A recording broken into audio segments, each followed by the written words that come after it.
Hi കൂട്ടുകാരെ, ഒരു doctor ദമ്പതികളുടെ ചെറിയ പ്രായം മാത്രമുള്ള സ്കൂളിൽ പഠിക്കുന്ന ഒരു ടീനേജ് പെൺകുട്ടി പെട്ടെന്ന് ഒരു ദിവസം വല്ലാതെ ഭയന്ന് അവളുടെ ജീവൻ ഒടുക്കാണ്. എന്നാൽ അതിന്റെ പിന്നിലെ കാരണം എന്തായിരുന്നു? ഒരിക്കലും എക്സ്പെക്ട് ചെയ്യാൻ പറ്റാത്ത കുറേയധികം ട്വിസ്റ്റുകളോടുകൂടി നമ്മളെ പിടിച്ചിരുത്തി കഥ പറഞ്ഞ അടിപൊളി ഒരു ഏറ്റവും പുതിയ കഥയാണ് ഇന്ന് നമ്മൾ കാണാൻ പോകുന്നത്. കഥയുടെ പേര് RTI. ഇതൊരു തെലുങ്ക് ലാംഗ്വേജ് മൂവിയാണ്. കഥയെക്കുറിച്ച് അധികമൊന്നും പറഞ്ഞിട്ട് നിങ്ങളുടെ ഇൻട്രസ്റ്റ് ഞാൻ കളയുന്നില്ല. അപ്പോൾ ഇതിലും അടിപൊളി കഥകൾ തിരഞ്ഞുപിടിച്ച് നിങ്ങളിലേക്ക് എത്തിക്കാനായിട്ട് എനിക്കൊരു മോട്ടിവേഷനായിട്ട് എല്ലാ കൂട്ടുകാരും ഇപ്പൊ തന്നെ മാക്സിമം ആ ഒരു ലൈക്ക് ബട്ടൺ ഒന്ന് തട്ടിവിട്ടേക്കണേ. കഥ കണ്ട് ഇഷ്ടപ്പെടുകയാണെങ്കിൽ കൂട്ടുകാരിലേക്ക് ഷെയർ ചെയ്യാനും ഇതുപോലുള്ള കഥകൾ കാണാനായിട്ട് നമ്മുടെ ട്വിസ്റ്റ് മലയാളി എന്ന ചാനൽ സബ്സ്ക്രൈബ് ചെയ്യാനും മറക്കരുത്. അതുപോലെ ഒരു സ്കൂളിലെ തടാകത്തിൽ ഒരു കൂട്ടുകാരി പെൺകുട്ടി മരണപ്പെട്ട് കിടക്കുകയാണ്. അവളുടെ മരണത്തിന് പിന്നിലെ രഹസ്യങ്ങൾ അവളുടെ ലവറും അതുപോലെ കൂട്ടുകാരും ചേർന്ന് കണ്ടുപിടിക്കുന്ന ഒരു ലോഡ് ട്വിസ്റ്റുകളുള്ള ഒരു കിടിലൻ സീരീസ് ഓൾറെഡി നമ്മൾ അപ്ലോഡ് ചെയ്തിട്ടുണ്ട്. അപ്പോൾ ആ ഒരു സീരീസ് കാണാത്ത കൂട്ടുകാർക്ക് ലിങ്ക് കമന്റ് ബോക്സിലും ഡിസ്ക്രിപ്ഷനിലും ഞാൻ കൊടുക്കുന്നുണ്ട്. അപ്പോൾ സീരീസ് കൂടെ കണ്ടു നോക്കിയിട്ട് അഭിപ്രായം പറയണേ. ഇനി നമുക്ക് ഇന്നത്തെ കഥയിലേക്ക് കടന്നാലോ? ഈ കഥയുടെ ആരംഭത്തിൽ ഒരു പെൺകുട്ടി അവളുടെ ലാപ്ടോപ്പിൽ എന്തൊക്കെയോ കാര്യങ്ങൾ എഴുതിക്കൊണ്ടിരിക്കുകയാണ്. എന്നാൽ അവള് വല്ലാതെ സങ്കടത്തിലാണ്. അപ്പോഴാണ് അവൾക്ക് സ്കൂളിൽ വെച്ച് എന്തോ സംഭവിച്ചതായിട്ട് അവൾ ഓർക്കുന്നത്. എന്നാൽ എന്താണ് പ്രശ്നം എന്നറിയുന്നില്ല. അവള് വല്ലാതെ കരയുന്നുണ്ട്. ഈ ഒരു പ്രശ്നം ആരോടെങ്കിലും പറയണല്ലോ. അങ്ങനെ അച്ഛനെയും അമ്മയും വിളിച്ചു നോക്കുമ്പോൾ അവര് ഫോൺ പിക്ക് ചെയ്യുന്നില്ല. അപ്പോൾ അവൾ അനുഭവിക്കുന്ന ആ ഒരു വിഷമമില്ലേ, അവള് ആർക്കോ മെയിലിലൂടെ അയക്കുന്നുണ്ട്. എന്നാൽ അവള് എത്ര ചിന്തിച്ചിട്ടും ആ ഒരു പ്രശ്നത്തിന് സൊല്യൂഷൻ അവൾക്ക് കണ്ടെത്താൻ പറ്റിയിട്ടില്ല. അവസാനം അവള് തിടുക്കം കൂട്ടിയിട്ട് മോശപ്പെട്ടൊരു തീരുമാനം എടുക്കുകയാണ്. അതായത് അവളുടെ ജീവൻ തന്നെ ഇല്ലാതാക്കാന്. അങ്ങനെ അച്ഛന്റെയും അമ്മയുടെയും ഫോട്ടോയും അതുപോലെ അവർക്ക് ഏറ്റവും ഇഷ്ടപ്പെട്ട നമ്മുടെ മായയുടെ ഫോട്ടോയും നോക്കിയിട്ട് അവള് ആ ഒരു കടുങ്കൈ ചെയ്യാണ്. അങ്ങനെ കുറച്ചു നേരം കഴിഞ്ഞിട്ടാണ് അച്ഛനും അമ്മയും വീട്ടിലേക്ക് വരുന്നത്. മോളെ വിളിച്ചു നോക്കിയിട്ട് അവളുടെ റെസ്പോണ്ട് ഇല്ല. അപ്പോഴാണ് അമ്മയില്ലേ ആ കാഴ്ച കാണുന്നേ. തന്റെ മോള് തൂങ്ങി ആടിക്കൊണ്ടിരിക്കുകയാണ്. മായയുടെ അച്ഛനും അമ്മയും ഡോക്ടേഴ്സാണ്. അവർക്ക് ആ കാഴ്ച അത് സഹിക്കാൻ പറ്റില്ല. കാരണം അവരുടെ ഒരേ ഒരു മോളല്ലേ. പെട്ടെന്ന് തന്നെ പോലീസ് ടീമിനെ അറിയിക്കുകയാണ്. അങ്ങനെ പോലീസ് ടീം ഇൻവെസ്റ്റിഗേഷൻ ഏറ്റെടുത്തിട്ടുണ്ട്. ആ ഒരു വീട്ടിൽ നിന്ന് കളക്ട് ചെയ്യാൻ പറ്റുന്ന മാക്സിമം എവിഡൻസും അവർ കളക്ട് ചെയ്തെടുക്കുകയാണ്. എന്നാൽ അവർക്ക് മനസ്സിലാവാത്തത് ഇനിയിപ്പോ മായയുടേത് ഒരു കൊലപാതകമാണോ അല്ലെങ്കിൽ അവള് സ്വയം ജീവൻ ഒടുക്കിയതാണോ? അവർക്ക് തുടക്കത്തില് പ്രത്യേകിച്ച് ഒരു ഐഡിയ കിട്ടുന്നില്ല. അപ്പോഴാണ് മായയുടെ അച്ഛനും അമ്മയും അവരുടെ സങ്കടങ്ങളെ അടക്കി പിടിക്കാൻ പറ്റാതെ അവസാനമായിട്ട് തന്റെ മോളെ ഒന്ന് ചേർത്ത് പിടിക്കുന്നേ. അപ്പോഴാണ് അവർ ശ്രദ്ധിക്കുന്നേ മായയുടെ കൈ വിരലുകളില്ലേ നീല നിറത്തിലായിട്ടുണ്ട്. ആ ഒരു കാര്യം പോലീസ് നോട്ട് ചെയ്തിട്ടില്ല. അപ്പോൾ അത് പോലീസിനോട് പറയാൻ നോക്കുമ്പോൾ നമ്മുടെ ഇൻസ്പെക്ടറിന് ആരുടെയോ കോള് വരുന്നുണ്ട്. അപ്പോൾ ഇൻസ്പെക്ടർ എന്തോ ടെൻഷനായിട്ട് സാറ് ഒന്നുകൊണ്ട് പേടിക്കണ്ട, ഞാൻ ഈ കാര്യം നോക്കിക്കോളാം. അങ്ങനെ മായയുടെ കൂട്ടുകാരികള് അവസാനമായിട്ട് അവളെ ഒന്ന് കാണാനും അവളുടെ ആത്മാവിന് നിത്യശാന്തി നേരാനും വരികയാണ്. അങ്ങനെ അച്ഛനും അമ്മയ്ക്കും മായയുടെ പോസ്റ്റ്മോർട്ടം റിപ്പോർട്ട് കിട്ടിയിട്ടുണ്ട്. അത് ചെക്ക് ചെയ്യുമ്പോൾ അതിൽ അവരുടെ മകളുടെ കയ്യിൽ ആ ഒരു നീല ടിന്റ് ഉണ്ടായിരുന്നില്ലേ, ആ കാര്യം മെൻഷൻ ചെയ്തിട്ടില്ല. അപ്പോൾ ഇൻസ്പെക്ടറോട് ആ കാര്യം പറയുമ്പോൾ അതൊക്കെ ഓൾറെഡി ഡോക്ടേഴ്സ് ചെക്ക് ചെയ്തതല്ലേ, അവർക്ക് കണ്ടെത്താൻ പറ്റില്ലല്ലോ, പിന്നെ വെറുതെ അതിന്റെ പിന്നാലെ പോണ്ട, അവളുടേത് ഒരു ആത്മഹത്യ തന്നെയാണ്. അങ്ങനെ പോലീസ് ആ ഒരു കേസ് ക്ലോസ് ചെയ്തെങ്കിലും മായയുടെ അച്ഛനും അമ്മയ്ക്കും അത് വിശ്വസിക്കാൻ പറ്റുന്നില്ല. നമ്മുടെ മകള് എന്തൊക്കെയോ കഷ്ടങ്ങൾ അനുഭവിച്ചിട്ടുണ്ട്, അവൾക്ക് നീതി വാങ്ങിക്കൊടുക്കാൻ ഞങ്ങൾ മാത്രമേ ഉള്ളൂ. അങ്ങനെ സത്യം തെളിയിക്കാനായിട്ട് അവര് കോടതിയെ സമീപിക്കാണ്, കേസ് കൊടുക്കാണ്. എന്നാൽ ആ ഒരു കേസിലെ കഴിഞ്ഞ 2 വർഷമായിട്ട് ഒരു തീരുമാനമാവാതെ അങ്ങനെ വലിഞ്ഞ് നീണ്ടുപോയിക്കൊണ്ടിരിക്കുകയാണ്. എതിർഭാഗത്തുള്ള വക്കീലിനാണെങ്കിൽ മേഡം ഓൾറെഡി ആ ഒരു മരണം ആത്മഹത്യ തെളിഞ്ഞതാണ്, പിന്നെ വെറുതെ വീണ്ടും ഇതുപോലെ ഈ കേസിന്റെ പിന്നാലെ തന്നെ എന്തിനാ നമ്മൾ കടിച്ചു തൂങ്ങാൻ നിൽക്കുന്നത്? അപ്പോൾ അവസാനം ജഡ്ജും പറയുന്നുണ്ട് അങ്ങനെയാണെങ്കിൽ ഈ ഒരു കേസ് നമുക്ക് ഇവിടെ ക്ലോസ് ചെയ്തളയാം. എന്നാൽ മായയുടെ അച്ഛനും അമ്മയ്ക്കും അത് സഹിക്കാൻ പറ്റുന്നില്ല. എന്നിട്ടും അവർ മറുത്തൊന്നും പറഞ്ഞില്ല. അങ്ങനെ അവർ പോകാനൊരുങ്ങുമ്പോഴാണ് നമ്മുടെ ജഡ്ജിലെ ഒരു കത്ത് മായയുടെ അച്ഛന്റെ കയ്യിൽ ഏൽപ്പിക്കുന്നത്. അങ്ങനെ ആ ഒരു പേപ്പർ അയച്ചു നോക്കുമ്പോൾ അതിൽ RTI എഴുതിയിട്ടുണ്ട്. അതായത് റൈറ്റ് ടു ഇൻഫർമേഷൻ. അതായത് നിങ്ങൾ തളരരുത്, ഈ കേസ് ഇവിടെ നിർത്തരുത്, ഏത് വിധേനയും നിങ്ങൾ ന്യായം കണ്ടുപിടിക്കുക. അങ്ങനെ അവരും മനസ്സിൽ എന്തോ തീരുമാനിക്കുന്നുണ്ട്. അടുത്ത സീനിൽ നമ്മൾ കാണുന്നത് നമ്മുടെ ഈ കഥയിലെ നായികയായിട്ടുള്ള താരയും അവളുടെ അച്ഛൻ മൂർത്തിയുമില്ലേ എന്തോ ഒരു സീരിയസ് കേസ് വാദിക്കാനായിട്ട് കോടതിയിലേക്ക് പോവാണ്. അങ്ങനെ താര കോടതിയിലേക്ക് ഇറങ്ങുമ്പോഴാണ് നമുക്ക് മനസ്സിലാവുന്നേ അവൾക്ക് നടക്കാൻ പറ്റില്ല. ജീവിതത്തിൽ അത്ര വലിയ പ്രശ്നം വന്നിട്ടും അവൾ തളർന്നില്ല. അവളുടെ കൂടെ അവളുടെ അച്ഛനും എപ്പോഴും ഹെൽപ്പിനുണ്ടായിരുന്നു. അങ്ങനെ വീൽ ചെയറിൽ കോടതിയിലേക്ക് വരികയാണ്. ഇവര് എന്ത് പ്രധാനപ്പെട്ട കേസ് അന്വേഷിക്കാൻ വന്നേ നോക്കുമ്പോഴാണ് നമ്മുടെ താരയുടെ അച്ഛൻ മൂർത്തിയിലെ അങ്ങേരെ ഒരു ട്രെയിനിന് ടിക്കറ്റ് ബുക്ക് ചെയ്തിട്ടുണ്ടായിരുന്നു. എന്നാൽ ട്രെയിന് കറക്റ്റ് ടൈം എത്താത്തതുകൊണ്ട് തന്നെ ആ ടിക്കറ്റ് ക്യാൻസൽ ചെയ്തു. എന്നാൽ ടിക്കറ്റ് എടുത്ത പൈസ തിരിച്ചിട്ടില്ല. അപ്പോൾ അതിനെതിരെ നീതിക്ക് വേണ്ടിയിട്ടാണ് ഇവർ കേസിൽ വന്നിട്ടുള്ളത്. അങ്ങനെ മൂർത്തിയുടെ പൈസയില്ല പോയത്. അപ്പോൾ മൂർത്തി വാദി ഭാഗത്തൊന്ന് നിൽക്കുകയാണ്. അപ്പോഴാണ് എതിർഭാഗം വക്കീൽ ചോദിക്കുന്നത് നിങ്ങൾ ടിക്കറ്റ് ബുക്ക് ചെയ്തു, അത് ക്യാൻസൽ ചെയ്തു, അതിൽ GST അതുപോലെ മറ്റ് കട്ടിംഗ് ഫീസ് അതൊക്കെ ഉണ്ടാവില്ലേ, അതൊക്കെ റെഡ്യൂസ് ചെയ്തിട്ടില്ലേ നിങ്ങൾക്ക് പൈസ തരാൻ പറ്റുള്ളൂ. അങ്ങനെ നിങ്ങളുടെ അക്കൗണ്ടിലേക്ക് പൈസ ട്രാൻസ്ഫർ ചെയ്യുകയും ചെയ്തിട്ടില്ലേ? അപ്പോഴാണ് ജഡ്ജ് മൂർത്തിയോട് ചോദിക്കുന്നത്, പൈസ കിട്ടിയെങ്കിൽ പിന്നെ ഇവിടെ എന്താ പ്രശ്നം? അപ്പോഴാണ് താര എഴുന്നേറ്റിട്ട്, മാഡം അതിന്റെ പിന്നിൽ ഒരു പ്രശ്നമുണ്ട്. അതായത് എങ്ങനെ പോയാലും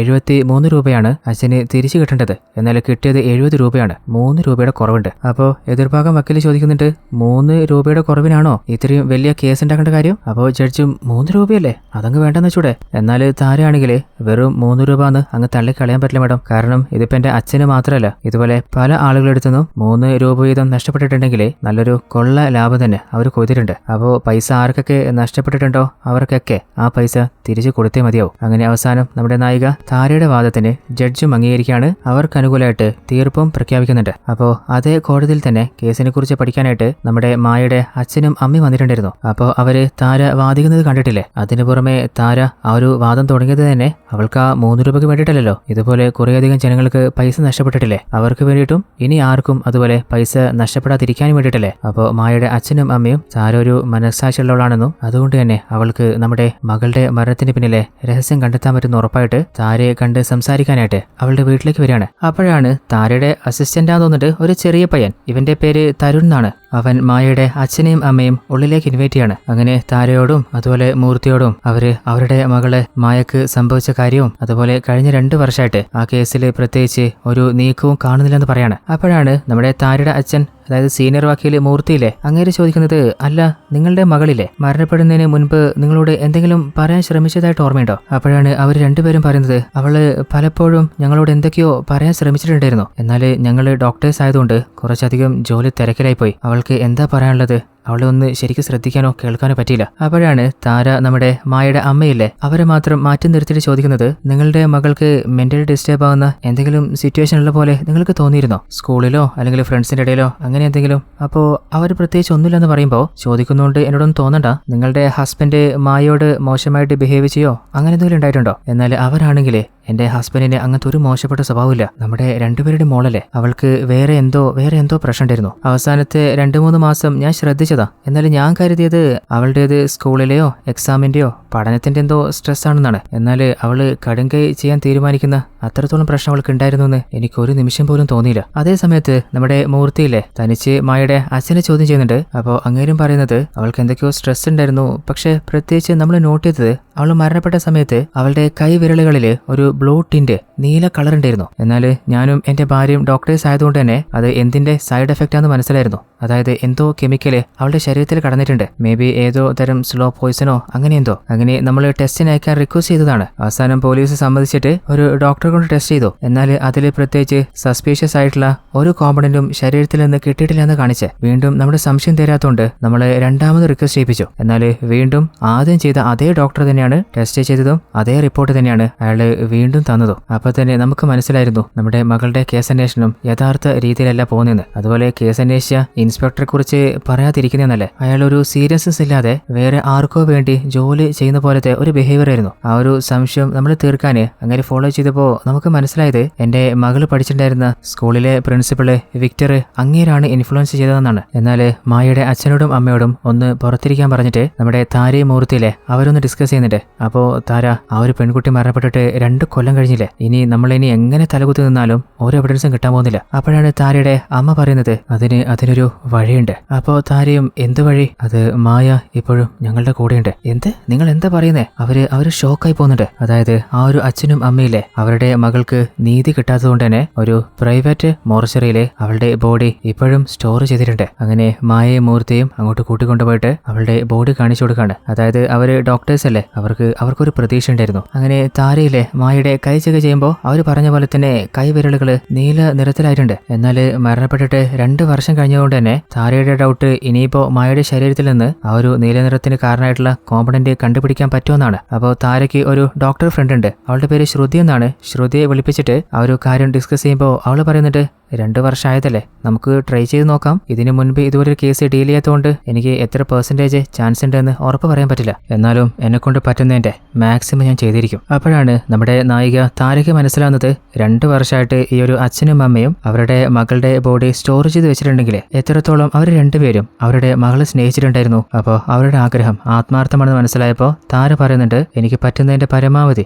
ഈ കേസിൽ ഞാൻ ശ്രമിച്ചിരിക്കും. അങ്ങനെ അടുത്ത ദിവസം തന്നെ മായയുടെ മർഡർ കേസ് അത് വീണ്ടും റീഓപ്പൺ ചെയ്യാനായിട്ട് അപേക്ഷ കൊടുക്കുകയാണ്. അപ്പോൾ താര ആ കേസിനെ കുറിച്ച് ശരിക്കും പഠിച്ചപ്പോൾ അവൾക്കൊരു കാര്യം മനസ്സിലായിട്ടുണ്ട്. അതായത് മായയുടെ ലാപ്ടോപ്പ് ഇൻവെസ്റ്റിഗേഷന്റെ പേരിൽ 3 ആഴ്ച കളക്ട് ചെയ്ത് വെച്ചിട്ടാണ് അത് തിരിച്ചു കൊടുത്തത്. ആ സമയത്ത് അതിലുണ്ടായിരുന്ന പല ഫയൽസും മിസ്സായിരുന്നു. അതിലും എന്തൊക്കെയോ സംശയമുണ്ട്. അതുപോലെ തന്നെ മായയുടെ ബോഡി വീണ്ടും ഒന്നുകൂടി പോസ്റ്റ്മോർട്ടം ചെയ്യാനുള്ള അനുമതിയും ചോദിക്കുകയാണ്. കാരണം അവളുടെ കയ്യിലെ ആ ഒരു നീല നിറവില്ലേ, അതിന്റെ പിന്നിലെ രഹസ്യം എന്താണെന്ന് കണ്ടുപിടിക്കണ്ടേ. താരയുടെ സംശയം എന്താണെന്ന് വെച്ചാൽ മായ പഠിച്ച സ്കൂളിൽ നിന്നായിരിക്കാം ചിലപ്പോൾ അവൾക്ക് എന്തെങ്കിലും ബുദ്ധിമുട്ട് നേരിട്ടിട്ടുണ്ടാവുക. എന്നാൽ അത് കേട്ടപ്പോൾ എതിർഭാഗം വക്കീലില്ലേ ആ ഒരു വാദത്തെ എതിർക്കാൻ നോക്കുകയാണ്. എന്നാൽ ജഡ്ജിന് ഓൾറെഡി നമ്മുടെ മായയുടെ കുടുംബത്തെ അറിയാലോ. അതുകൊണ്ട് തന്നെ ആ ഒരു കേസ് വീണ്ടും ഓപ്പൺ ചെയ്യാണ്. മായയുടെ കേസ് റീഓപ്പൺ ചെയ്ത കാര്യം അവള് പഠിച്ചിട്ടുണ്ടായിരുന്ന സ്കൂളിലെ ഓണറില്ലേ വിക്ടർ, അയാൾ അറിയുമ്പോൾ അയാൾ വല്ലാതെ ഡിസ്റ്റർബ് ആവാണ്, വല്ലാതെ ദേഷ്യം വരുന്നുണ്ട്. എന്നാൽ ഓൾറെഡി മായ മരണപ്പെട്ടുകൊണ്ട് തന്നെ ആ ഒരു സ്കൂളിലേക്ക് പിന്നീട് കുട്ടികളെ ചേർക്കാനായിട്ട് പല പേരൻസും വല്ലാതെ പേടിക്കാണ്. അതുകൊണ്ട് തന്നെ അഡ്മിഷനൊക്കെ വല്ലാതെ കുറയുന്നുണ്ട്. അപ്പോഴാണ്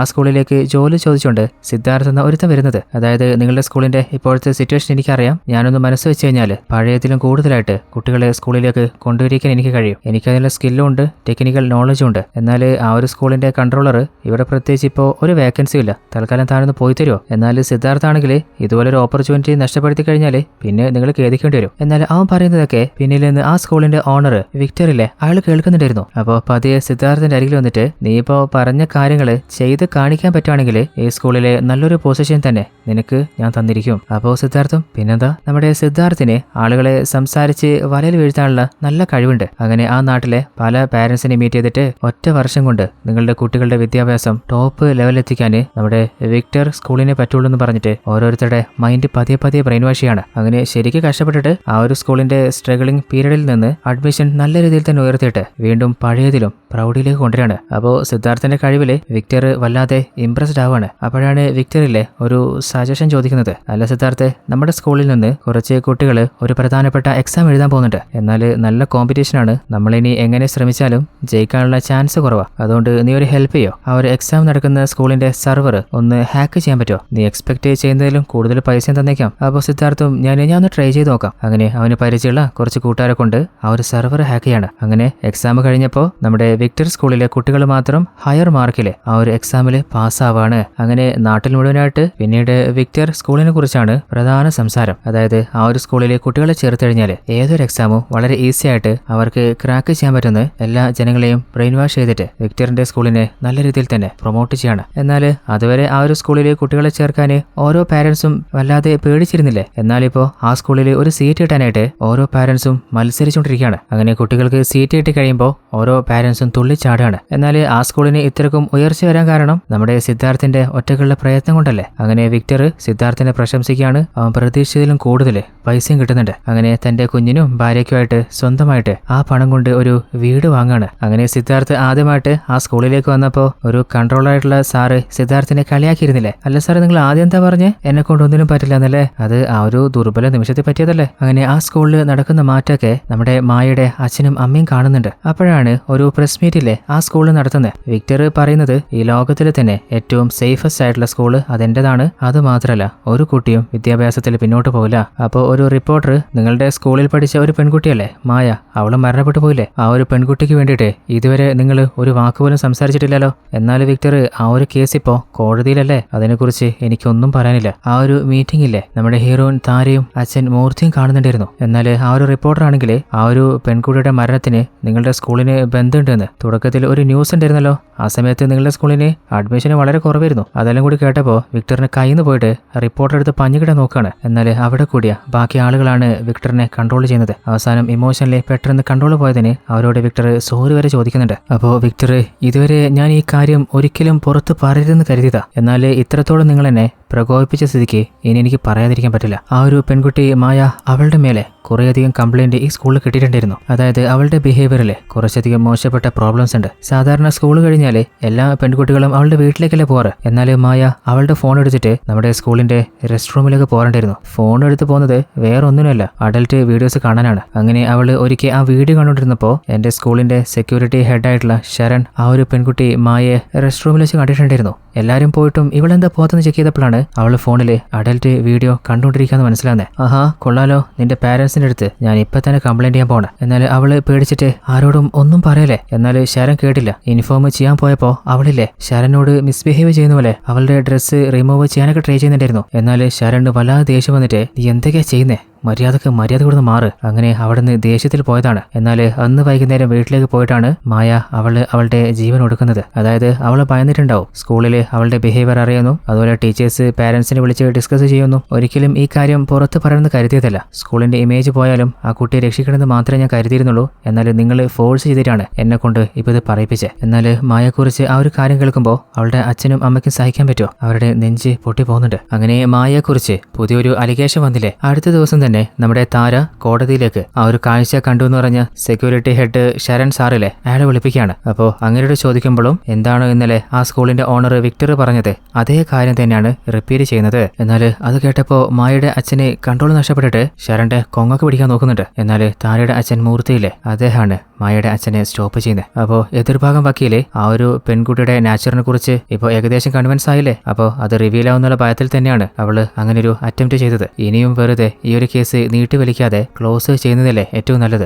അപ്പൊ താര ചോദിക്കുന്നുണ്ട് എനിക്കും ചില സംശയങ്ങളുണ്ട്. അപ്പൊ അത് ചോദിച്ചോട്ടെ. അല്ല, വിക്ടർ സ്കൂളിനെ കുറിച്ച് ശരിക്കും പഠിച്ചപ്പോൾ ആ സ്കൂളിലെ നെറ്റ്വർക്ക് കണക്ഷൻ കിട്ടാതിരിക്കാനായിട്ട് മൊബൈൽ ജാമർ കണക്ട് ചെയ്തിട്ടുണ്ട്. അങ്ങനെയാകുമ്പോൾ മായയ്ക്ക് ഫോണിലെ നെറ്റ് യൂസ് ചെയ്യാൻ പറ്റില്ല. ഇനിയിപ്പോൾ ആ സ്കൂളിലെ വൈഫൈ യൂസ് ചെയ്തെന്ന് കരുതുക. ആ വൈഫൈയുടെ പാസ്വേഡ് അത് ടീച്ചേഴ്സിന് മാത്രമേ അറിയുള്ളൂ. അപ്പോൾ ആ ഒരു പെൺകുട്ടിക്ക് അതെങ്ങനെ അറിഞ്ഞേ? അത് മാത്രമല്ല മായയുടെ അച്ഛനും അമ്മയും ഒരിക്കലും മായ സ്കൂളിലേക്ക് ഫോൺ കൊണ്ടുപോകുന്നത് കണ്ടിട്ടുമില്ല. അവര് അതിന് സമ്മതിക്കാറുമില്ല. അതുമാത്രമല്ല മായയുടെ അച്ഛനും അമ്മയും ഡോക്ടേഴ്സാണ്. മായയുടെ പഠനാവശ്യത്തിന് മാത്രമാണ് ആ ഒരു ഫോൺ വാങ്ങിക്കൊടുത്തത്. അതുപോലെ തന്നെ ആ ഫോണിലെ പല ആപ്ലിക്കേഷൻസും അവര് കൺട്രോൾ ചെയ്തിട്ടുണ്ടായിരുന്നു. റെഗുലർലി ആ ഫോൺ ചെക്കും ചെയ്യാറുണ്ടായിരുന്നു. അങ്ങനെ ഇരിക്കുമ്പോൾ ആ ഒരു പെൺകുട്ടി എങ്ങനെയാണ് അഡൽട്ട് വീഡിയോസ് കാണുക? ഈ ഒരു ശരൺ ഇയാളും ആ സ്കൂളിന്റെ ഓണർ വിക്ടറും പച്ച നുണയാണ് പറയുന്നത്. ആ സ്കൂളിലെ ഓണറിന്റെ കയ്യിൽ നിന്ന് നല്ല പൈസ കിട്ടിയിട്ടുണ്ടല്ലേ. അത് മാത്രമല്ല ഈ അടുത്തല്ലേ നിങ്ങൾ ഈ കള്ളക്കഥ ഉണ്ടാക്കിയിട്ട് അത് ഫലിപ്പിക്കാനായിട്ട് തന്റെ ഭാര്യയ്ക്ക് അതേ സ്കൂളിന്റെ മറ്റൊരു ബ്രാഞ്ചില് ഒരു പോസ്റ്റിംഗ് കിട്ടുന്നത്. എന്നാൽ ശരൺ നിങ്ങൾക്ക് തെറ്റിയതാ. ആ സ്കൂളിൽ കുറച്ച് വർഷമായി ഞാൻ ജോലി ചെയ്യുന്നു. അപ്പോൾ എന്റെ സർവീസ് ഇഷ്ടമായതുകൊണ്ടാണ് വിക്ടർ സാറ് എന്റെ ഭാര്യയ്ക്ക് നമ്മുടെ സ്കൂളിന്റെ മറ്റൊരു ബ്രാഞ്ചില് ജോലി നൽകിയത്. അല്ലാതെ നിങ്ങൾ പറയുന്ന പോലെ എനിക്ക് പാരിതോഷികമായിട്ട് ആരും തന്നതൊന്നുമല്ല. എന്നാൽ നമ്മുടെ താരക്കില്ലേ വല്ലാതെ ദേഷ്യം വരികയാണ്. മായ അവളുടെ കയ്യിൽ അങ്ങനെ ഒരു ഫോൺ ഉണ്ടായിരുന്നില്ല. അവളത്ര മോശപ്പെട്ടൊരു പെൺകുട്ടിയൊന്നും ആയിരുന്നില്ല. ഇയാളാണ് നുണ പറയുന്നത്. എന്നാൽ ജഡ്ജിലെ ആ ഒരു വാദം മറ്റൊരു ദിവസത്തേക്ക് മാറ്റിവെക്കുകയാണ്. എന്നാൽ കോടതിയിലും തന്റെ മകൾക്ക് അനുകൂലമായിട്ട് പോസിറ്റീവായിട്ട് ഒന്നും നടന്നില്ലല്ലോ. ഇനിയും തന്റെ മകളുടെ പേര് മോശമെന്ന് പറഞ്ഞിട്ട് മായയുടെ അച്ഛനും അമ്മയും ഈ കേസ് ഞങ്ങൾ വിഡ്രോ ചെയ്തോളാം. എന്റെ മോളെ ജനങ്ങള് മോശമായി സംസാരിക്കുന്നത് ഞങ്ങൾക്ക് സഹിക്കാൻ പറ്റില്ല. അത് മാത്രമല്ല ആ ഒരു സ്കൂള് അവര് ഒരുങ്ങി ഇറങ്ങിയ സ്ഥിതിക്ക് ഇനി എന്തൊക്കെയാണ് ചെയ്യാൻ പോകുന്നതെന്ന് നമുക്ക് പ്രതീക്ഷിക്കാൻ പോലും പറ്റില്ല. എന്നാൽ താരയ്ക്ക് വല്ലാതെ ദേഷ്യം വരാണ്. ഇങ്ങനെ എന്തും സംഭവിക്കുന്ന നേരത്തെ അറിഞ്ഞിട്ടല്ലേ നമ്മൾ ഈ കേസിലേക്ക് ഇറങ്ങി. അപ്പോൾ താരയുടെ അച്ഛൻ മൂർത്തിയും പറയുന്നുണ്ട് വലിയ ആളുകളാകുമ്പോൾ വലിയ കളികൾ കളിക്കും. അപ്പോൾ അതിനെതിരെ എന്ത് ചെയ്യണമെന്ന് നമ്മൾ വേണം ചിന്തിച്ച് പ്രവർത്തിക്കാൻ. അവരെന്ത് നുണ പറഞ്ഞാലും നമ്മൾ ധൈര്യത്തോടെ നിന്നാലേ നിങ്ങളുടെ മകളുടെ മരണത്തിന് പിന്നിലുള്ള കാരണം നമുക്ക് കണ്ടെത്താൻ പറ്റൂ. അത് മാത്രമല്ല മായയെ പോലെ ഇനി ഒരു പെൺകുട്ടിക്കും ഈ ഒരു അവസ്ഥ വരാൻ പാടില്ല. ഇപ്പോൾ നമ്മൾ മുന്നോട്ട് പോയാലേ അതുപോലെ പല പെൺകുട്ടികളെയും നമുക്ക് രക്ഷപ്പെടുത്താനെങ്കിലും പറ്റുള്ളൂ. അങ്ങനെ അവസാനം മായയുടെ അച്ഛനും അമ്മയും സമ്മതിക്കുകയാണ്. അടുത്ത സീനില് നമ്മുടെ സിദ്ധാർത്ഥിലെ വിക്ടർ സ്കൂള് അബ്രോഡിൽ തുടങ്ങാനായിട്ട് വിദേശത്തേക്ക് പോയിട്ട് തിരിച്ചു വരുമ്പോഴാണ് സിദ്ധാർത്ഥിന് പരിചയമുള്ള ഒരു അങ്കിൾ കോൾ ചെയ്യുന്നത്. അങ്ങനെ അർജന്റായിട്ട് വീട്ടിലേക്ക് വരാൻ പറയാണ്. അങ്ങനെയുടെ ശബ്ദത്തിൽ എന്തോ ഒരു ഇടർച്ച കേട്ടതുകൊണ്ട് തന്നെ സിദ്ധാർത്ഥ വേഗം അങ്ങയുടെ വീട്ടിൽ പോയി നോക്കുമ്പോൾ അങ്ങയുടെ മകനിലെ മരണപ്പെട്ടു പോയിട്ടുണ്ട്. എന്നാൽ ഡോക്ടർ ചെക്ക് ചെയ്തപ്പോൾ അവർ പറഞ്ഞത് എന്റെ മകൻ ഡ്രഗ്സ് യൂസ് ചെയ്തിട്ട് ഓവർ ഡോസ് താങ്ങാൻ പറ്റാതെ മരണപ്പെട്ടെന്നാണ്. എന്നാൽ എന്റെ മകൻ ഒരിക്കലും ഡ്രഗ്സ് യൂസ് ചെയ്തിട്ടില്ല. ഞങ്ങൾ ശരിക്കും അന്വേഷിച്ചതാ. ആ സ്കൂളിൽ അവിടെ വെച്ച് എന്തോ പറ്റിയിട്ടുണ്ട്. സിദ്ധാർത്ഥ നീ പറഞ്ഞിട്ടാണ് എന്റെ കുട്ടി ഞാൻ അവിടെ ചേർത്ത്. എന്റെ കുഞ്ഞിന് അവനെ തിരിച്ചു തടാ. എന്നാൽ സിദ്ധാർത്ഥിന് എന്താണ് പറയേണ്ടതെന്ന് അറിയുന്നില്ല. അങ്ങനെ ടെൻഷനായിട്ട് അവന്റെ വീട്ടിലേക്ക് വരുമ്പോ അവന്റെ ചെറിയ മകള് മീനയിലെ അവള് വല്ലാതെ ടയർഡായിട്ട് ഉറങ്ങിക്കൊണ്ടിരിക്കുകയാണ്. സിദ്ധാർത്ഥന്റെ മകളും അതേ സ്കൂളിൽ തന്നെ പഠിക്കുന്നത്. സിദ്ധാർത്ഥന്റെ ഭാര്യ പറയുന്നുണ്ട് നമ്മുടെ മോള് മീന ആ ഒരു സ്കൂളിൽ പഠിക്കാൻ തുടങ്ങിയ ശേഷമാണ് എപ്പോഴും വല്ലാതെ ടയർഡായ പോലെ ഫീൽ ചെയ്യുന്നത്. വീട്ടിലെത്തിയാലും വല്ലാതെ ഉറക്ക് തൂങ്ങുന്ന പോലെ എന്തോ പ്രശ്നമുണ്ട്. അപ്പോൾ സിദ്ധാർത്ഥിനുള്ളില് വല്ലാതെ പേടിയാവാണ്. കുറച്ചു നേരത്തെ ഒരു കുട്ടി മരണപ്പെട്ടു. അതുപോലെ ഓൾറെഡി ആ ഒരു സ്കൂളിൽ പഠിച്ചിട്ടുണ്ടായിരുന്ന മായ എന്ന മറ്റൊരു കുട്ടിയും മരണപ്പെട്ടു പോയിട്ടുണ്ട്. തന്റെ മോള് മീനക്കാണെങ്കിൽ തീരെ വയ്യാതാവുന്നുണ്ട്. എന്താ സ്കൂളിൽ സംഭവിക്കുന്നത്? എന്തോ ഒരു അപകടം ഉണ്ടെന്ന് ഉറപ്പായപ്പോ അത് എന്തായാലും കണ്ടുപിടിക്കണ്ടേ. അപ്പോൾ കുറച്ചു നാളായിട്ട് സിദ്ധാർത്ഥ് ആ സ്കൂളിൽ വർക്ക് ചെയ്യുന്നല്ലേ. അപ്പോൾ ആ സ്കൂളിൽ പരിചയമുള്ള ടീച്ചേഴ്സിനെയൊക്കെ ഒരു സ്ഥലത്തേക്ക് വിളിച്ചിട്ട് നമ്മുടെ സ്കൂളിൽ പഠിക്കുന്ന കുട്ടികൾക്ക് എന്തൊക്കെയോ അപകടം സംഭവിക്കുന്നുണ്ട്. പലരും മരണപ്പെട്ടു പോകുന്നു, പലർക്കും വല്ലാതെ വയ്യാതെയാവുന്നു. ആ സ്കൂളിൽ അങ്ങനെ വല്ല അപകടം അപകടമുള്ളതായിട്ട് നിങ്ങൾക്ക് എന്തെങ്കിലും അറിയോ? എന്നാൽ അവരെല്ലാവരും പറയുന്നത് നമുക്കൊന്നും അറിയില്ല. അവിടെ അങ്ങനെ എന്താ അപകടം? അങ്ങനെയാണെങ്കിൽ ഞങ്ങൾക്കും എന്തെങ്കിലും സംഭവിക്കണ്ടേ? സിദ്ധാർത്ഥിന് പ്രത്യേകിച്ച് ഒരു ക്ലൂവും കിട്ടുന്നില്ല. അടുത്ത സീനില് നമ്മുടെ താരയുടെ കൂട്ടുകാരി ശ്രുതിയില്ലേ, അവള് മായയുടെ ബോഡിയിൽ അവര് സംശയിക്കുന്ന പോലെ എന്തെങ്കിലും വിഷാംശം ഉണ്ടായിരുന്നു എന്ന് കണ്ടെത്താനായിട്ട് അതിന്റെ സാമ്പിൾസ് കളക്ട് ചെയ്ത് കൊടുക്കാൻ പറഞ്ഞിട്ടുണ്ട്. മായയുടെ അമ്മ ഒരു ഡോക്ടറല്ലേ, അപ്പോ അവളുടെ വയറ്റിൽ നിന്ന് ആ ഒരു സാമ്പിൾസ് കളക്ട് ചെയ്ത് കൊടുക്കുകയാണ്. എന്തൊക്കെ പറഞ്ഞാലും സ്വന്തം മകളുടെ ശരീരത്തിൽ കത്തി വെക്കേണ്ടി വരുന്നില്ലേ, ആ ഒരു അമ്മയ്ക്ക് സഹിക്കാൻ പറ്റുന്നില്ല. ഇനി എന്തൊക്കെ സഹിച്ചാലും മകൾക്ക് നീതി വാങ്ങിക്കൊടുക്കാതെ പിന്നോട്ടുമില്ല. അങ്ങനെ സാമ്പിൾ ശ്രുതി കളക്ട് ചെയ്തിട്ട് ഈ സാമ്പിൾസ് ടെസ്റ്റ് ചെയ്തിട്ട് അധികം വൈകിപ്പിക്കാതെ തന്നെ റിസൾട്ട് ഞാൻ നിങ്ങൾ ഇൻഫോം ചെയ്യാം. അതേ സമയത്ത് മറ്റൊരു ഭാഗത്ത് നമ്മുടെ സിദ്ധാർത്ഥിനെ വിക്ടർ വിളിപ്പിക്കുകയാണ്. അല്ല സിദ്ധാർത്ഥ്,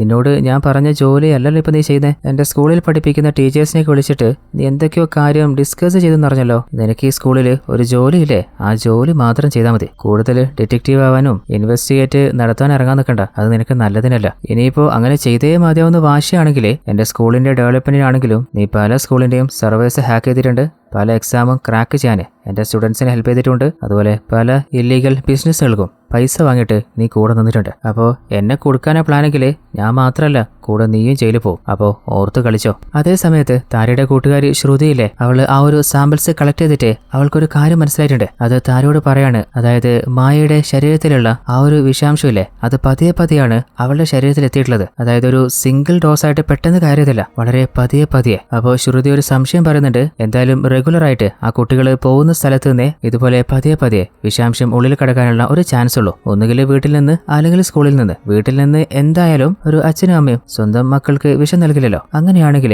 പിന്നെ ഒരു ഡെയിലി പോകുന്ന സ്കൂളിലല്ലേ, അപ്പോൾ സ്കൂളിൽ വെച്ചിട്ടായിരിക്കും. അതൊന്നുകൂടി കൺഫേം ചെയ്യാൻ നമുക്കൊരു വഴിയുണ്ട്. ആ സ്കൂളിൽ പഠിക്കുന്ന മറ്റു കുട്ടികളെ നമുക്ക് ഒന്ന് ടെസ്റ്റ് ചെയ്താൽ മതി. അങ്ങനെയാണെങ്കിൽ സെയിം കോമ്പണന്റ് ആ കുട്ടികളുടെ ശരീരത്തിലുണ്ടെങ്കിൽ നമുക്ക് ഉടനെ ഉറപ്പിക്കാൻ പറ്റും. അങ്ങനെ താരയ്ക്കും ഒരു ഹോപ്പ് കിട്ടുകയാണ്. അങ്ങനെ അടുത്ത ദിവസം കോടതിയിലേക്ക് ആ ഒരു കേസിന്റെ വാദത്തിന് വരുമ്പോൾ ഓൾറെഡി ഉണ്ടായിരുന്ന എതിർഭാഗം വക്കീലില്ലേ അങ്ങനെ കാണുന്നില്ല. അതിനു പകരം വളരെ ഫേമസ് ആയിട്ടുള്ള സിൻഹ എന്ന ഒരു പുതിയ ലോയറെയാണ് എതിർഭാഗത്ത് നിയമിച്ചിട്ടുള്ളത്. അപ്പോൾ താരയുടെ അച്ഛൻ മൂർത്തി പറയുന്നുണ്ട്, മായ അവൾ മരണപ്പെടാനുള്ള കാരണം ശരീരത്തിൽ പതിയെ അടിഞ്ഞുകൂടിയിട്ടുള്ള വിഷാംശമാണ്. അത് അവളുടെ ശരീരത്തിലേക്ക് പ്രവേശിച്ചത് അവൾ പഠിച്ച സ്കൂളിൽ നിന്നാണ്. അത് ഒന്നുകൂടി കൺഫേം ചെയ്യാൻ അതേ സ്കൂളിൽ പഠിക്കുന്ന കുട്ടികളെ ഒന്ന് ചെക്ക് ചെയ്താൽ മതി. കാരണം അവരുടെ ശരീരത്തിലും സെയിം കോമ്പണന്റ് ഉണ്ടാവാനുള്ള ചാൻസ് ഉണ്ട്. എന്നാൽ എതിർഭാഗം വക്കീൽ സിൻഹ ഈ മൂർത്തി പറയുന്നതൊക്കെ അങ്ങ് വിശ്വസിക്കാൻ പറ്റില്ല. കാരണം 2 വർഷം മുമ്പ് മരണപ്പെട്ട ഒരു പെൺകുട്ടിയുടെ ശരീരത്തിൽ നിന്ന് ഇപ്പോൾ സാമ്പിൾ കളക്ട് ചെയ്യുക, എന്നിട്ട് ടെസ്റ്റ് ചെയ്തിട്ട് അവർക്കൊരു റിസൾട്ട് കിട്ടുക, അത് സ്കൂളിൽ നിന്നാണ് ആ കുട്ടികളുടെ ശരീരത്തിൽ എത്തിയെന്ന് അവർ തന്നെ വാദിക്കുക, എന്നിട്ട് സ്കൂളിലെ ബാക്കിയുള്ള കുട്ടികളെ കൂടി ഇതിലേക്ക് വലിച്ചഴക്കുക. അല്ല, ഈ സാമ്പിൾ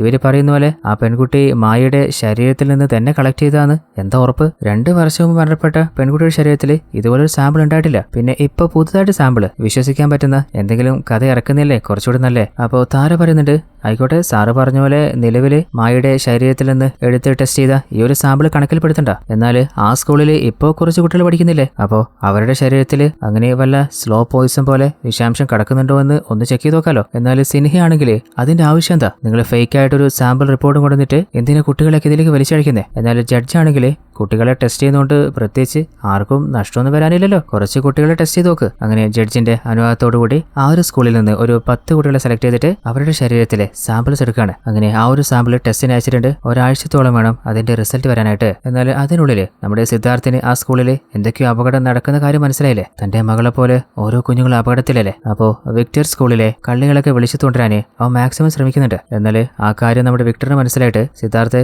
നിന്നോട് ഓൾറെഡി ഞാൻ പറഞ്ഞതാ എന്റെ പിന്നാലെ വരണ്ടാന്ന്, നിനക്ക് പറഞ്ഞാൽ മനസ്സിലാവില്ല. പിന്നെ എനിക്ക് പണി തരാനായിട്ട് നിന്നെ സഹായിച്ച 2 ആളുകളുണ്ടായിരുന്നില്ലേ, അപ്പോൾ അവര് ഇപ്പോൾ എന്റെ കയ്യില. മര്യാദക്ക് ഞാൻ പറയുന്ന കേട്ട് അനുസരിച്ച് നടന്നോ, ഇല്ലെങ്കിൽ നിനക്കൊന്നു കളയാൻ വരെ ഞാൻ മടിക്കില്ല. അതുമാത്രമല്ല, ഇനി സിദ്ധാർത്ഥിനെ ആ സ്കൂളിൽ വെച്ച് കഴിഞ്ഞാൽ വിക്ടറിന് മുട്ടം പണിയാന്ന് ഉറപ്പായതുകൊണ്ട് തന്നെ ആ സ്കൂളിലെ ജോലിയിൽ നിന്ന് അവനെ പിരിച്ചുവിടാണ്. അടുത്ത സീനിൽ കോടതിയിൽ ഒരു 10 സ്റ്റുഡൻസിന്റെ ബ്ലഡ് സാമ്പിൾ ടെസ്റ്റിന് അയച്ചിരുന്നില്ലേ, അതിന്റെ റിസൾട്ട് വന്നിട്ടുണ്ട്. അങ്ങനെ ജഡ്ജ് ആ റിപ്പോർട്ട് ചെക്ക് ചെയ്തിട്ട് ഈ റിപ്പോർട്ടിൽ പ്രത്യേകിച്ച് പ്രശ്നമൊന്നുമില്ലല്ലോ, ഇത് നോർമലാണല്ലോ. അത് കേട്ടപ്പോൾ മായയെ സപ്പോർട്ട് ചെയ്യുന്ന എല്ലാ ആളുകളും വല്ലാതെ ഷോക്കായി പോകുന്നുണ്ട്. അപ്പോൾ എതിർഭാഗ വക്കീൽ സിൻഹയും പറയുന്നുണ്ട്, മാഡം ഓൾറെഡി ഞാൻ പറഞ്ഞതല്ലേ, അതുപോലെ തന്നെ റിസൾട്ടും വന്നേ, വെറുതെ കോടതിയുടെ സമയം എന്തിനാ കളയുന്നേ. എന്നാൽ താരയാണെങ്കിൽ എവിടെയോ എന്തോ തെറ്റ് നടന്നിട്ടുണ്ട്, കുറച്ച് ടൈം കൂടി അനുവദിക്കണം. അങ്ങനെ ജഡ്ജും ടൈം അനുവദിക്കുകയാണ്. എന്നാൽ നെക്സ്റ്റ് ഹിയറിംഗിന് സ്ട്രോങ് ആയിട്ടുള്ള എന്തെങ്കിലും എവിഡൻസ് ഇല്ലെങ്കിൽ പിന്നെ ഈ കേസ് ചിലപ്പോൾ തള്ളേണ്ടി വരുന്നു നമ്മുടെ ജഡ്ജിലെ താരയെ വാൺ ചെയ്യുന്നുണ്ട്. എന്നാൽ ഓൾറെഡി സിൻഹ നല്ല ഭയത്തിലായിരുന്നു. കാരണം പണി പാളാനുള്ള എന്തോ ചാൻസ് ഉണ്ടായിരുന്നു. അപ്പോൾ വിക്ടറിനെ വിളിച്ചിട്ട്, അല്ല വിക്ടറെ, എങ്ങനെയാ സാമ്പിളൊക്കെ നെഗറ്റീവായേ? താൻ എന്ത് കളി കളിച്ചേ? അപ്പോൾ വിക്ടർ, അവർക്ക് ടെസ്റ്റ് ചെയ്യാനുള്ള 10 കുട്ടികളെ ഞാനല്ലേ സെലക്ട് ചെയ്യിപ്പിച്ചു കൊടുത്തത്. അപ്പോൾ ഓൾറെഡി അവരുടെ ശരീരത്തിൽ ഒരു ആന്റിഡോട്ട് ഇഞ്ചക്ഷൻ ഞാൻ എടുത്തിട്ടുണ്ടായിരുന്നു. ആ ഇഞ്ചക്ഷൻ കാരണമാണ് അവരുടെ ശരീരത്തിലെ എല്ലാ വിഷാംശവും ഇല്ലാതെയായതും നെഗറ്റീവായിട്ട് കാണിച്ചതും. എന്നാൽ താരയുടെ മൂർത്തിയുടെ കയ്യിൽ പ്രത്യേകിച്ച് സ്ട്രോങ് ആയിട്ടുള്ള ഒരു എവിഡൻസും ഇല്ല.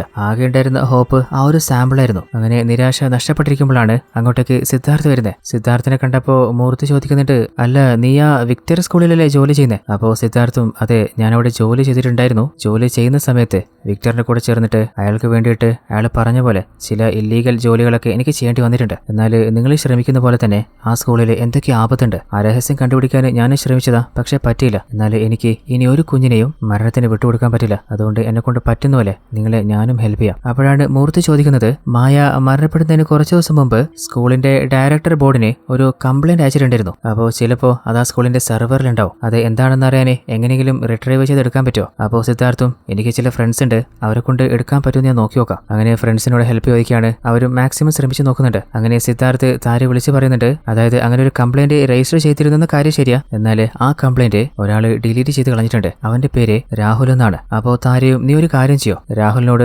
എന്തിനാണ് ഡിലീറ്റ് ചെയ്തത്, അതിന്റെ പിന്നിലെ കാരണത്തെക്കുറിച്ച് അന്വേഷിക്കോ. അങ്ങനെ രാഹുലിനെ മീറ്റ് ചെയ്യാൻ പോയിട്ട് അവനോട് ചോദിക്കുന്നുണ്ട്, എന്തിനാ നീ സെർവറിൽ നിന്ന് മായ എന്നൊരു പെൺകുട്ടി നൽകിയ കംപ്ലൈന്റ് ഡിലീറ്റ് ചെയ്ത് കളഞ്ഞ്? ആ പെൺകുട്ടിയെ പോലെ പല കുട്ടികളുടെയും ജീവൻ നഷ്ടപ്പെടാൻ സാധ്യതയുണ്ട്. ഹെൽപ്പ് ചെയ്യാൻ പറ്റുകയാണെങ്കിലേ ഇപ്പൊ ചെയ്യണം. ഒരു വലിയ അപകടം സംഭവിച്ചിട്ട് പിന്നെ നമ്മൾ തിരിഞ്ഞു നോക്കിയിട്ട് കാര്യമില്ല. അപ്പോൾ ആ ഒരു കംപ്ലൈന്റ് റിട്രൈവ് ചെയ്തെടുക്കാൻ പറ്റുമോ? അങ്ങനെ രാഹുൽ ഡിലീറ്റ് ചെയ്ത ആ ഒരു കംപ്ലൈന്റിലെ അത് റിട്രൈവ് ചെയ്തിട്ട് സിദ്ധാർത്ഥിനെ ഏൽപ്പിക്കുകയാണ്. അങ്ങനെ അടുത്ത ദിവസം തന്നെ താര കോടതിയിലെ മായ മരണപ്പെടുന്നതിന് മുൻപ് ഒരു കംപ്ലൈന്റ് അയച്ചിട്ടുണ്ടായിരുന്നു. ആ കംപ്ലൈന്റ് എന്താണെന്നറിയോ? അങ്ങനെ അവൾ എഴുതിയിട്ടുണ്ടായിരുന്ന ആ ഒരു കംപ്ലൈന്റ് വായിക്കാൻ തുടങ്ങാണ്. അത് വായിക്കുന്ന സമയത്ത് വാദി ഭാഗത്തിന്റെ ആ ഒരു കൂടില്ലേ, അതില് മായ നിന്നിട്ട് അവൾ തന്നെ സംഭവിച്ച കാര്യങ്ങൾ പറയുന്ന പോലെയാണ് നമ്മൾ കാണുന്നത്. അതായത് ആ ഒരു സ്കൂളിന് ഒറ്റ ലക്ഷ്യം ഉണ്ടായിരുന്നുള്ളൂ, സ്കൂളിൽ പഠിക്കുന്ന എല്ലാ കുട്ടികളെയും ഉയർന്ന മാർക്കില് എല്ലാ പരീക്ഷയിലും വിജയിപ്പിക്കുക, നല്ല ഐക്യമുള്ള കുട്ടികളൊക്കെ മാറ്റുക. അതിനു വേണ്ടിയിട്ട് അവര് ഒരു ഓപ്ഷൻ സ്വീകരിച്ചിട്ടുണ്ടായിരുന്നു. രാവിലെ സ്കൂളിലേക്ക് കയറുമ്പോൾ തന്നെ എല്ലാ കുട്ടികൾക്കും ഒരു എനർജി ഡ്രിങ്ക് കുടിക്കാൻ തരും. അത് കുടിച്ചു കഴിഞ്ഞാൽ പിന്നെ പഠിപ്പിക്കുന്ന പാഠങ്ങളൊക്കെ നല്ല സ്ട്രോങ് ആയിട്ട് മെമ്മറിയിൽ പതിയും ചെയ്യും. എന്നാൽ സ്കൂൾ കഴിഞ്ഞ് കഴിഞ്ഞാൽ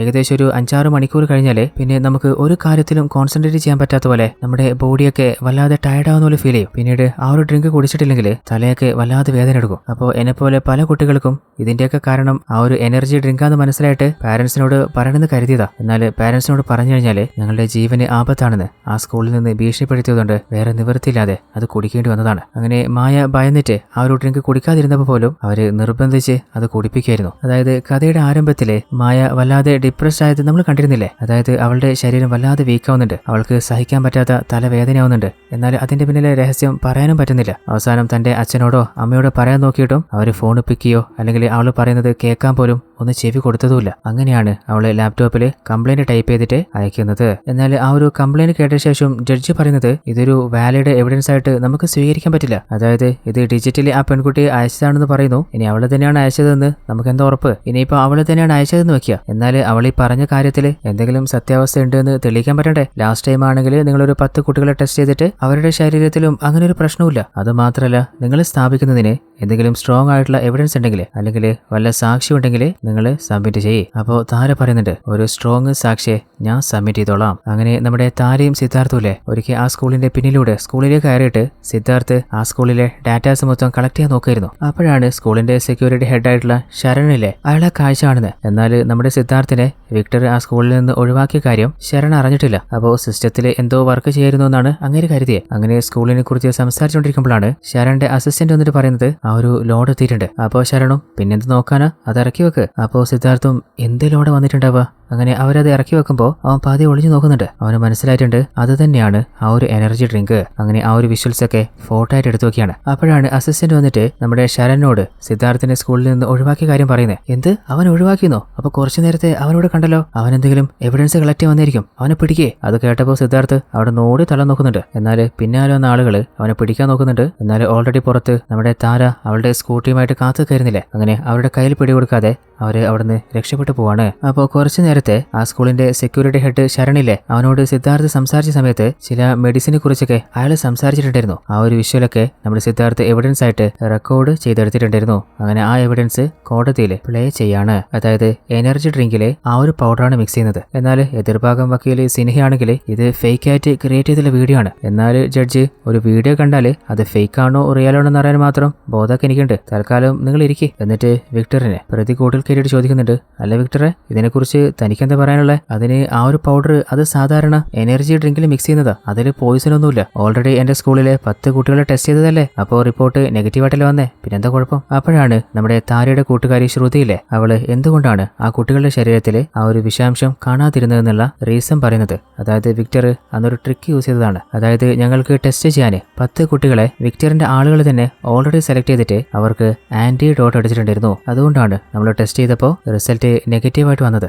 അപ്പോൾ നമുക്ക് സംശയം തോന്നുന്നതുകൊണ്ട് തന്നെ മറ്റ് കുറച്ച് കുട്ടികളെ അവരുടെ പാരൻസിനോട് ഓൾറെഡി ഈ ഒരു സംശയം പറഞ്ഞിട്ട് അവരുടെ കുട്ടികളുടെ സാമ്പിള് നമ്മൾ കളക്ട് ചെയ്തിട്ടുണ്ടായിരുന്നു. അങ്ങനെ ആ സാമ്പിൾ ടെസ്റ്റ് ചെയ്തപ്പോൾ അതിൽ അവരുടെ ശരീരത്തിൽ പതിയെ സ്ലോ പോയിസൺ കയറിയതായിട്ട് വ്യക്തമായിട്ട് തെളിഞ്ഞിട്ടുണ്ട്. എന്നാൽ അത് കേട്ടപ്പോൾ വിക്ടർ പറയുന്നത്, ഇതൊന്നും ഞാൻ വേണമെന്ന് വെച്ച് അറിഞ്ഞുകൊണ്ട് ചെയ്തതല്ല. ഓരോ പാരൻസും സ്കൂളിലെ കുട്ടികളെ ചേർക്കാൻ വരുമ്പോൾ അവർക്കെല്ലാവർക്കും 100% റിസൾട്ടാ വേണ്ടേ? എല്ലാ കുട്ടികൾക്കും ഒരേ ഐക്യു ഉണ്ടാവോ? എല്ലാവരും എങ്ങനെയാ ഞങ്ങൾക്ക് അങ്ങനെ വാർത്തെടുക്കാൻ പറ്റുക? ഞങ്ങൾ എങ്ങനെയൊക്കെ ശ്രമിച്ചു കഴിഞ്ഞാലും കുട്ടികളിലെ ഇമ്പ്രൂവ്മെന്റ് പോരാ, വീണ്ടും കൂട്ടാൻ വേണ്ടിയിട്ട് ഞങ്ങളുടെ സ്കൂളിലെ ഓരോ ടീച്ചേഴ്സിനെയാണ് ഫോഴ്സ് ചെയ്യുന്നത് ഞങ്ങളുടെ നിലനിൽപ്പിന്. പിന്നെ ഞങ്ങൾ എന്താ ചെയ്യുക? അങ്ങനെ വിക്ടർ സംസാരിച്ചുകൊണ്ടിരുന്നപ്പോൾ ജഡ്ജിലെ മതി വിക്ടറെ, അങ്ങനെ പോലീസുകാരനെ കൊണ്ട് അങ്ങനെ അവിടെ നിന്ന് കൂട്ടിക്കൊണ്ടു പോവാണ്. ഓരോ കുട്ടികളുടെയും ജീവൻ വെച്ചിട്ടല്ലേ ഇവർ കളിച്ചത്. ഓരോരുത്തരുടെ ലൈഫിൽ എന്തൊക്കെ വലിയ റിസ്ക് ആണ് വരാൻ പോകുന്നത് പോലും അവർ ചിന്തിച്ചില്ല. അങ്ങനെ വിക്ടറിന് 10 വർഷം ശിക്ഷയും കൂട്ടുനിന്ന് ഓരോരുത്തർക്കും 5-3 വർഷമൊക്കെ ആയിട്ട് ശിക്ഷ കോടതി വിധിക്കുകയാണ്. ഇത്രയും നാളും ഓരോ കുട്ടികൾ മെന്റൽ സ്ട്രെസ്സും ഫിസിക്കൽ സ്ട്രെസ്സൊക്കെ അനുഭവിച്ചിരുന്നല്ലേ, ഇനിയിപ്പോൾ അവർക്ക് ഭയപ്പെടേണ്ട കാര്യമില്ല. അങ്ങനെ അവസാനം മായയിലൂടെ ആ ഓരോ കുട്ടികൾക്കും നീതി ലഭിച്ചിട്ടുണ്ട്. 2 വർഷമായിട്ട് തന്റെ മകളുടെ ബോഡി അവര് ദഹിപ്പിച്ചിട്ടുണ്ടായില്ലല്ലോ, ഇപ്പൊ അവൾക്ക് നീതി കിട്ടി. അങ്ങനെ അച്ഛനും അമ്മയും അവളുടെ ബോഡി ദഹിപ്പിക്കുകയാണ്. അവളും സന്തോഷത്തോടുകൂടി അവർക്ക് കൈ കാണിച്ചുകൊണ്ട് എന്നേക്കുമായിട്ട് അകന്നു പോവാണ്. അടുത്ത സീനില് നമ്മുടെ താരയിലെ മീഡിയയെ വിളിപ്പിച്ചിട്ട് പറയുന്നുണ്ട്, വിക്ടർ സ്കൂള് അവര് ചെയ്ത കാര്യം തെറ്റ് തന്നെയാ, എന്നാൽ 100% അവരെ മാത്രം കുറ്റപ്പെടുത്താൻ പറ്റില്ല. നിങ്ങൾ ഓരോ പാരൻസുമാണ് നിങ്ങളുടെ കുട്ടികൾക്ക് ഹയർ മാർക്ക് കിട്ടാൻ വേണ്ടിയിട്ട് ഓരോ സ്കൂളിനെയും അതുപോലെ കുട്ടികളെയും വല്ലാതെ ഫോഴ്സ് ചെയ്യുന്നത്. മെന്റലി അവർക്ക് സ്ട്രെസ് കൊടുത്തിട്ട് നിങ്ങൾ എന്ത് നേടാനാണ് പോകുന്നത്? നിങ്ങളുടെ കുട്ടികളുടെ IQ പതിയെ വളർത്താൻ നിങ്ങൾ വേണേൽ ശ്രമിക്കാൻ, അല്ലാതെ ഓരോ സ്കൂളിനെയോ ഇൻസ്റ്റിറ്റ്യൂഷനോ അങ്ങ് ഏൽപ്പിക്കലല്ല. അപ്പോഴാണ് മറ്റൊരു ട്വിസ്റ്റ് ഫ്ലാഷ് ബാക്ക് കാണുന്നത്. അതായത് നമ്മുടെ താരയുടെ വീട്ടില് തരുൺ എന്ന ഒരു ചെറിയ പയ്യനെ നമ്മൾ കണ്ടിരുന്നില്ലേ, അവനും ഇതേ സ്കൂളിലായിരുന്നു പഠിച്ചിട്ടുണ്ടായിരുന്നത്. ഇതുപോലെ സ്ലോ പോയിസൺ എഫക്റ്റ് ആയിട്ടാണ് അവനും മരണപ്പെട്ടു പോയത്. അപ്പോൾ താരയ്ക്ക് ഇപ്പോഴാണ് അവന്റെ മരണത്തിന് പിന്നിലെ രഹസ്യവും കണ്ടെത്താൻ പറ്റിയതെന്ന് ഒരു സമാധാനമാവുന്നുണ്ട്. ഇതോടുകൂടി ഈ ഒരു കഥ ഇവിടെ അവസാനിക്കുകയാണ്. അപ്പോൾ എങ്ങനെയുണ്ടായിരുന്നു? അത്യാവശ്യം നല്ലൊരു കഥയായിരുന്നില്ലേ? അപ്പോൾ ഈ കഥ ഇഷ്ടപ്പെട്ടാൽ